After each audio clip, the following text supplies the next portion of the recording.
There it goes. It says recording audio through USB. Good morning, everybody. And you forgot to say 5, 4, 3, 2, Good 1. morning. So, Good morning, I was guys. trying this plug. I got it from Amazon for like $3. Well, you can have mine if that one works with me. We'll try it. Okay. Good morning, guys. Hey, guys. It is Sunday night for us, Monday morning for you guys, on this beautiful Sunday evening on the West Coast. It was so muggy out here. Man, oh man, my microphone's not on. I'm sure they picked me up because I'm loud on yours, but Yeah. I'm doing all kinds of mistakes. So it is Sunday night for us, and we're here. Hopefully, you guys had a great weekend. Hopefully, you guys are blessed. And Amen. it was, I don't even want to say hot. It was muggy. Yeah, it was just sticky. I don't like that. He was all, since we got back from SoCal, guys, he was just very, have you seen those commercials where they need a Snickers and everything? He was like, I don't know, just impatient because of the stickiness. You don't do good with heat. No, I don't. No, you don't. Yeah, so You don't. it was just very muggy. A few issues at the church, not with people, but just Yeah, we have a sad situation, guys. yeah. Last week, right before we left to LA, the brother that drives to get the guys from the gospel mission, he comes back in and he's like, the van don't sound right. And I didn't have time because I was just trying to get ready for Sunday service. And I said, I don't got time to look at it right now. Can you just take your car? And so he went and picked him up in his car, and then we were gone all week. Yeah. So then we came back, and obviously we rested Saturday. We rested the whole day. And so this morning we get there, and I remembered, and I go, and I turn the van on, and it sounded like a hot rod, and I already knew. I said, we got jacked for the catalytic converter. And I got on one knee, went down, and it's cut out. And I went in, I said, I'm not going to tell anybody because I can't get thrown off Sunday morning, guys. And if I would tell other people, then everybody's going to come out, and everybody's going to look. And it was just like, Yeah, he didn't even tell me, guys. I didn't even know anything at that point. long story short, what I did. But your mom, your mom told Oh, us. yeah. So 5 minutes before countdown, my mom says, oh, yeah, did you see what happened in the back? And I'm just like, yeah, I know. I mean, they took the catalytic converter. And she was like, what catalytic converter? She goes, I'm talking about the big hole in your fence. And I said, what hole, Mom? She goes, no, that somebody cut a big hole in your fence. And he didn't know that. He didn't see I didn't that. know that. Nobody knew it. Countdown is going on. You know that song, Moving Forward? It's like at minute 2.5. And I'm just like, Mom, don't talk to me about it right now. And she knows because she knows me, Yeah. but what I say on these videos, the Sunday morning. So yeah, man. But I'm not gonna lie. It was on my mind through the whole worship, and then when I actually got to preaching, I forgot about it. But there's a hole in the fence that we had to fix. We saw a blind spot where we need to add another camera. And I had my old SUV there because we were getting it ready to put it up for sale. And that one has a catalytic converter also taken off. So that's 2 cars. Yeah. So they ended up taking both of them, guys. So we had to call the police, and we do have video. We were able to send a video to them, and we were able to get footage, and get some still pictures and everything. And we did make a police report, and they did come out. They came out right away. Yeah. And everything, but it is what it is, and unfortunately, we're just leasing there. We're not property owners. So, And even the officers are like, man, who steals from church? yeah. You know, and he was just like, one of the officers like, it's been really bad this last year. He goes, before, he was obviously there's no honor among thieves. He goes, but for the most part, they leave churches alone. You know, he goes, man, I'm real sorry this happened to you guys. And real sympathetic, both officers. Yeah, they were. They especially because we are a church and they're like, you know, he goes, I'm sure you guys probably cater to the community, and he goes, I'm sure you guys have fed the people, and I go, exactly. But he said it's heartbreaking just to know that. When we were outside though, he did say this wasn't homeless. This was not homeless people. He goes, there's people that are specifically driving around targeting because they want to get whatever out of these things. And he goes, this guy had tools. This guy knew what he was doing because he avoided the cameras.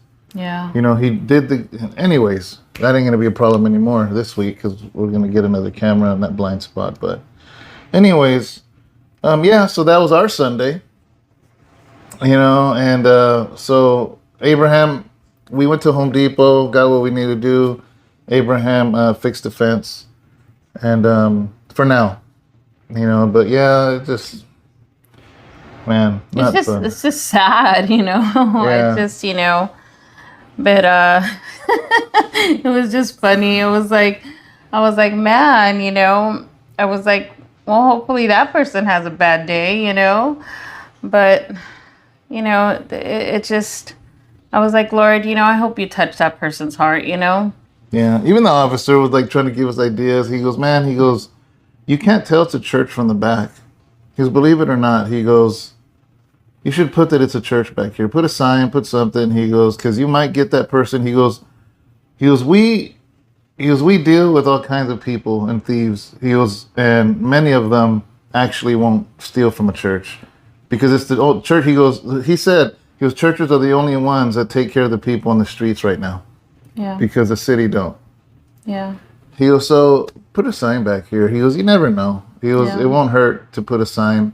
Let people know that this is a church. And you know, it's so crazy because, I mean, remember I was telling you Alan and Teresa's mom she's actually, when she works for a company that actually does like what is it what I was telling you that they do with it, you put with the grommets on the fence, the banners. Yeah. So I gave her actually something, and she's like, you know, we'll do a banner for you. And I go, I would love that. I'd like to put one in the back of the fence. Oh. So she was she's looking into donating a banner for us and everything. And I thought that would be really cool to put one in the back. Yeah. But we ended up leaving, and that was literally like right before we left that she had asked me if we wanted to put something back there. And I thought that would be really cool to put a nice little banner in the back with some grommets and stuff. Yeah, because the officers, they were inside. But we've been gone this last week. So we were talking with them, and I noticed they were in full uniform. It was hot. I said, want to go inside in the air conditioning? And he's like, yes, please. Yeah. So we went inside, and I'm like, I told him, I said, this is our warehouse. This is our church, you know? And he's like, yeah. He goes, man, I'm really sorry that happened. Yeah, but, you know, guys, aside from that, I'm just really, really... Today was I think you kind of blindsided everybody with that. Because I didn't even give you a hint of what the sermon was, huh? No, guys. That was a pretty heavy word today. You know, even for myself, guys. I didn't realize that he was gonna come today with a fractured. You know, what did you call it again? Fractured faith. Fractured faith.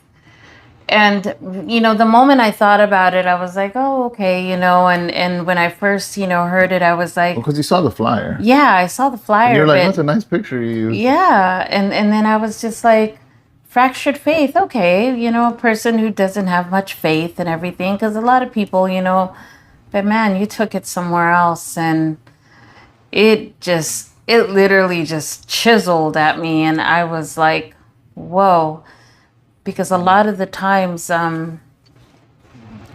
even for somebody who is seasoned and somebody who's been serving and somebody who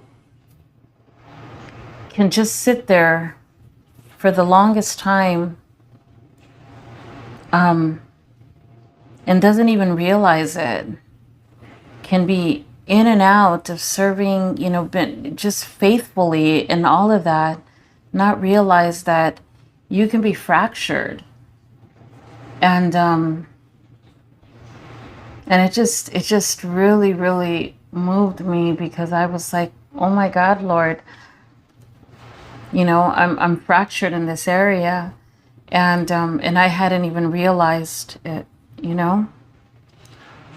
And I think there was many of us there, guys. If you weren't able to see, if you couldn't tell from online, man, there was just many of us that had been. It was just heavy. It was the quietest I had ever preached. And I'm not saying quiet because they're bored, because I saw their faces.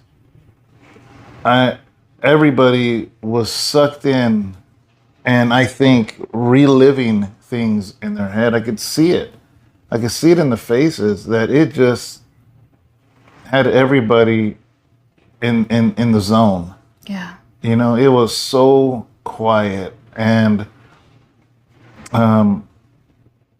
that's how I was feeling, man. I mean, you're gonna have me doing back-to-back, celebrations of life. It's gonna take me to a different place, and I wasn't playing today, and I'm just like, Lord, and it was weird because I realized that I'm not Iron Man myself. I mean, doing celebrations of life, for two people I cared about, fractured me.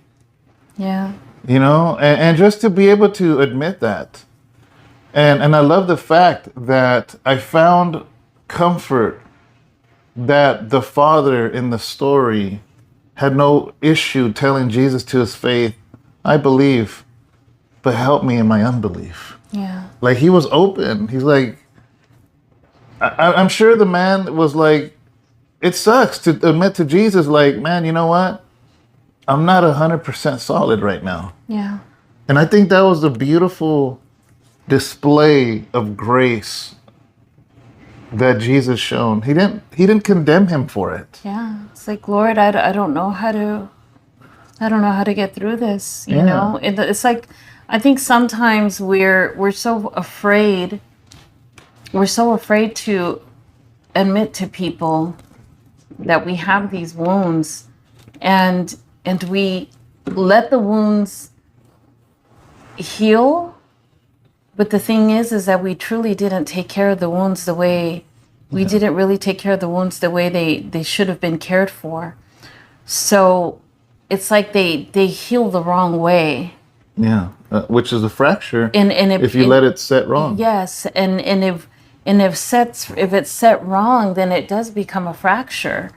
And it didn't set the correct way or anything. So there's always pain. Yes. In that area. Exactly. And that made so much sense today. It really, really did, guys.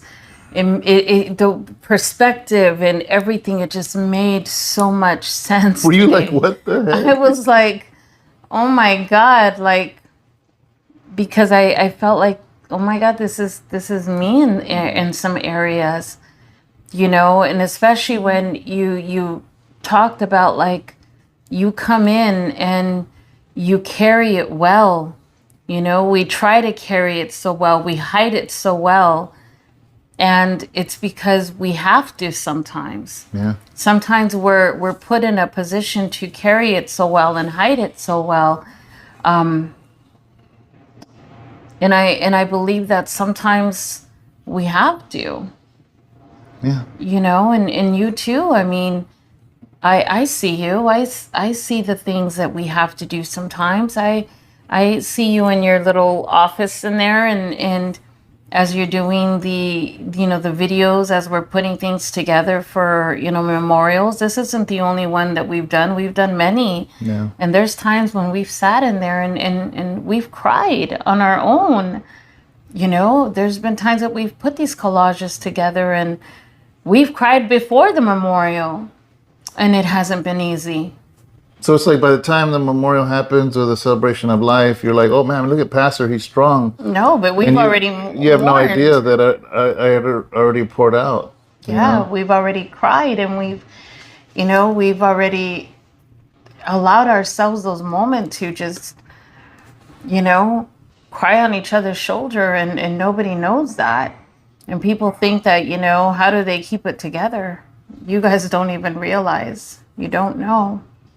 In case you don't know, whoever's watching this, if you haven't seen yesterday's sermon, it'll be a huge insight into what it is we're talking about today, and just in doing the sermon and writing the sermon and pondering on it all night, falling asleep, when I woke up, I knew what kind of delivery it was going to be, and it was heavy. And I think I started saying that. I said, have you ever noticed some words are heavy? I said that from the very beginning. Yeah. And I realized my own fragilities, and realizing that I think we're all fractured. But isn't that why we need a Savior? Yes. I realize I'm fractured in so many things. I'm fractured. Here's the thing, right, is that a fracture brings about pain. Like if this is fractured, as long as I don't touch it, it's fine. But the moment I do this, pain comes. So if there's parts in your life that when you touch it, that hurts. You fractured, and there's things like sometimes it's hard for me to talk about solitary confinement. Sometimes it's hard for me to talk about the fact that I missed my kids growing up. That hurts me. So I avoid it sometimes, and why? Because when something hurts in us, we try not to touch it. Yeah. Right? We're like, oh man, don't touch me there, it hurts, and so we react sometimes in a way that's defensive. And people are like, man, what's wrong with you? Not realizing that it hurts. It hurts. And so there's all of us have things in our lives, and that's the beauty of admitting it to the Lord. That is the beauty, because he's like, I'm the only one that can soothe that. I'm the only one that can fix it. But if you can't admit it to yourself, how do you expect me? And I love the fact that in the story of the Bible, he says, Lord, I believe, but help me in my unbelief. I love the fact that he says, help me. Yeah. That's a humbleness unto the Lord. Yeah. To say, God, I pastor a church, I raise a family, I do this, but can you help me? Because I don't got this whole thing together. I don't, you might be saying, I don't know how to be a good mom. I don't know how to be a good dad. I don't know how to be a good husband. I don't know how to be a good wife. I don't know how to teach a Bible study. I don't know how to do this. Can you please help me in the things I don't know? And then sometimes we're left with the scars. Yeah. We're left with the scars that can sometimes trigger, that sometimes, it can take away the confidence. It can sometimes bring the reminders. And those are the times when we need to have the acceptance of things, and they can either be a good reminder or a bad reminder, but that's when you have to bring that acceptance and realize, okay, at that moment, are they going to be the bad reminder, or are they going to become your beauty scars and remind you of what God brought you through? And and those are things, guys, like, I have keloids. I have, keloids are burn scars, throughout my body. I have some on my arms, I have some here, and I have little ones on my stomach, and here's the thing, to me, I just kind of feel like I don't wear tank tops because I don't feel confident wearing tank tops because of the big ones that I have on my arm. And I just kind of feel like, man, but they're reminders to me, and And I'm just like, wow, Lord, that's something that I went through. You know, I got caught on fire, and that's something that I'm like, Lord, I went through that, but I got through it. And those are my beauty scars, and those are my reminders of something that I got, a moment in my life that I got through of, you know. And then I have my scar on, you know, on my head from here to the back of my head. And there's times where sometimes I, you know, I'm driving and I'll sit there and I'll rub my hand, you know, on it. And it just reminds me of what the Lord pulled me out of and what he pulled me through. And I thank him for that. And I'm just like, Lord, those are the beauty scars of what you pulled me through. And those are the things that we're so grateful for and we're thankful for. You know, so there's some scars and some reminders that we got to be thankful for them, guys. You know, when you go through a fracture, there's some good fractures that get healed that leave you scars. And when you're left with those scars, they got to be the good reminders. They got to be your beauty scars, you know, of what the good things came out of. Mm-hmm. And those are the good things. Yeah, you know, like, you know, something that Cholo Trucker brought up just made me think of. Mm-hmm. I remember one time he said that after him sharing and realizing and being more open the fact of his sexual abuse as a child, and he was a very angry individual, he said, and he realized the root of it. And he has said that he wonders, a lot of times he's met other men that are just angry, and he wonders, is it because they experience the same thing? Yeah.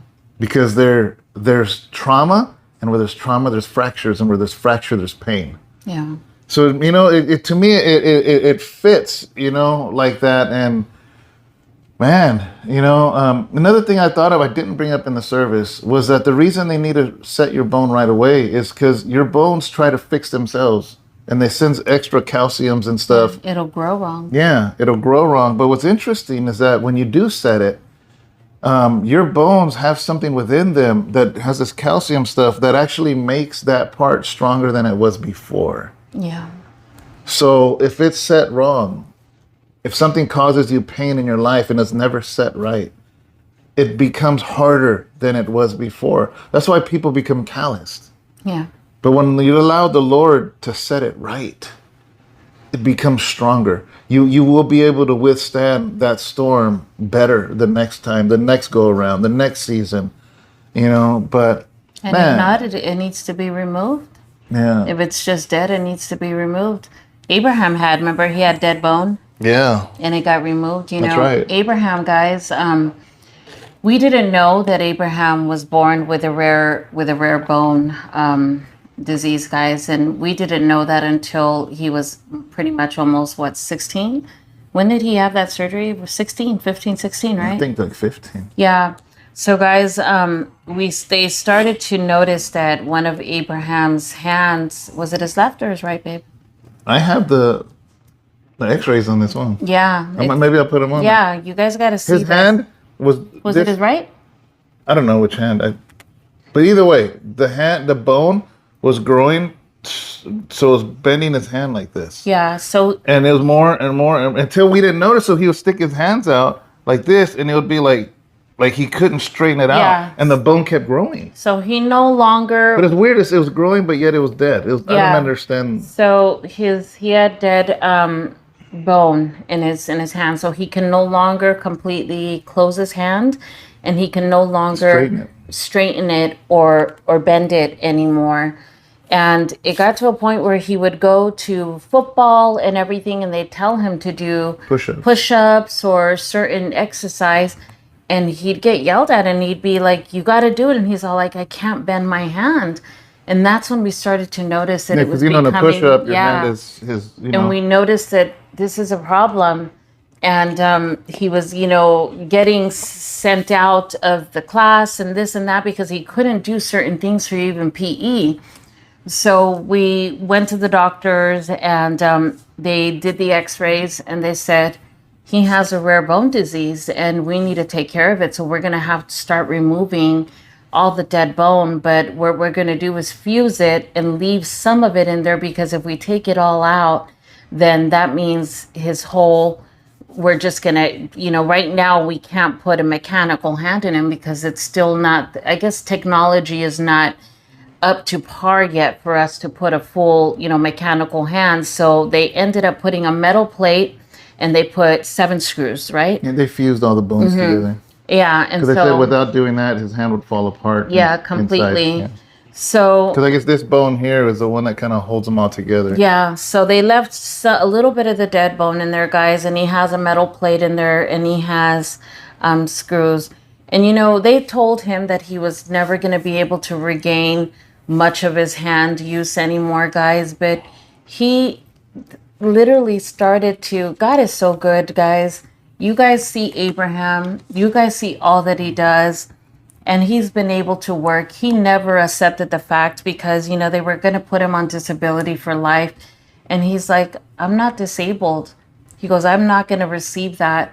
And you know what? And he didn't. He's like, I don't want to be on disability, Mom. He goes, I want to be as normal as I can be. We had his bicycle made special for him, his handlebar, guys. And he rides his bike and he does the best that he can. He's able to he can't move it still all the way, guys. He has only certain mobility to a certain point, but he has strength in his hand.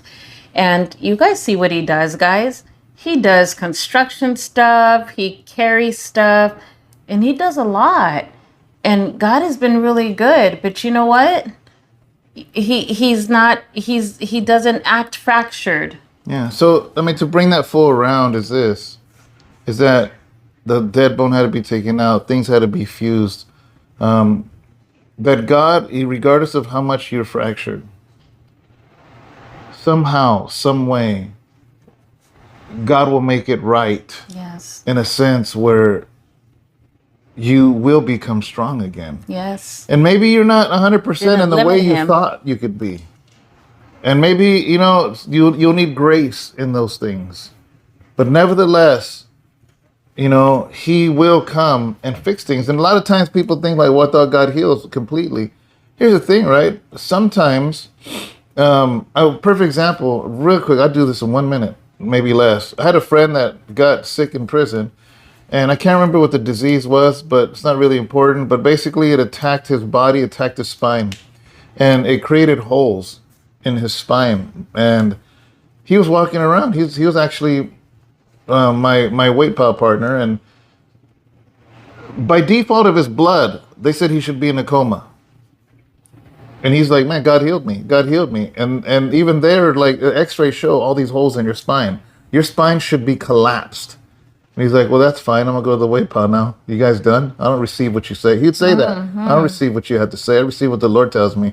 The Lord says I'm healed. And they'd be like, well, you don't understand. The x-ray show. He goes, you know what? I don't know what the x-ray shows.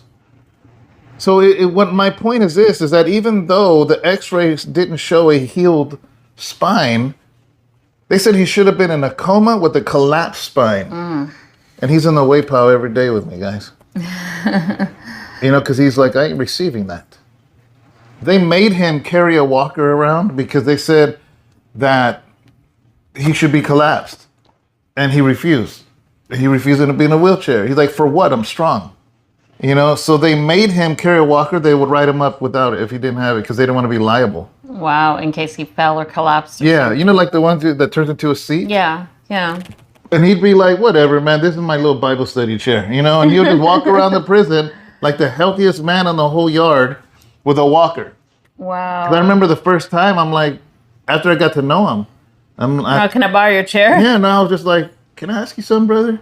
This is like after a month of being there, and he's, I said, why do you have that walker? And he told me the whole story, and actually, we met up after I got out. Wow. Yeah, we met up a couple times, and but my point is this: even though to doctors he was still fractured, he didn't live his life like he was fractured. And maybe in our lives, like you said, the scars don't go away, the things don't go away, but God will make your mess into a message. So. Amen. That's good, guys. I think that's pretty much it. That's good, and the message is your testimony. Yeah. So you better get out and start sharing those testimonies and not live our life fractured, guys. So, I mean, we're going to keep it short in case you hadn't seen the sermon. Check it out. Yeah. You know, it'll be on there. It'll be on there. Usually by Sunday night, I don't know, midnight or 1, I'll get a notification and that it's there. So it should be on there already. Fractured faith. Yeah. And just, you know, leave us a comment, guys. Like, leave us a comment. Let us know what you think. Just share with us and tell us, you know, share your heart with us. We'd like to hear. We'd like to hear. And if it's your first time and you've never commented before, you know, share something with us. We'd like to know that you're here. You know, because we definitely know that you're there watching, and that's for sure. But just, you know, let us know who you are. Just say hello to us. Yep. Yeah, we'd like to hear from you. God bless you guys. God Have a bless. blessed day. Enjoy your coffee. We love you. Bye. Bye-bye.